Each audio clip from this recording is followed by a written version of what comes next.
Introduction. Hello friends, I am back and have brought some things for you to see. Look at these things. All these are solids. Today we will learn about solids and its shapes. Objectives.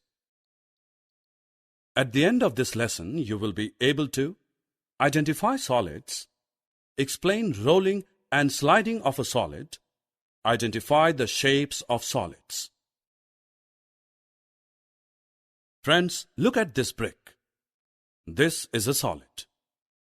This brick has a fixed shape. It has length, width, and height. It is hard. We cannot change its shape by pressing it.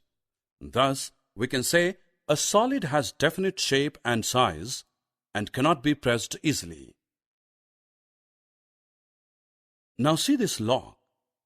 Is this a solid? You are correct. This log is a solid. It has a fixed shape. It has length, width, and height. And can we press it? No, we cannot press it. It is hard. Do you know that we can roll and slide solids? Come, let us see. We can roll the round solids. We need to move the solids which are not round. Solids are of different shapes. We will now learn the names of the solids of different shapes. The shapes and its name are displayed on screen. Circle, cone, cylinder, and cube.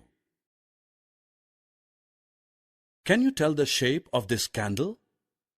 Yes, you are right. It is cylindrical in shape. Summary. Let us summarize what we have learnt. Objects that have definite shape are solids. Solids can roll and slide. Solids are of different shapes: circle, cone, cylinder, and cube.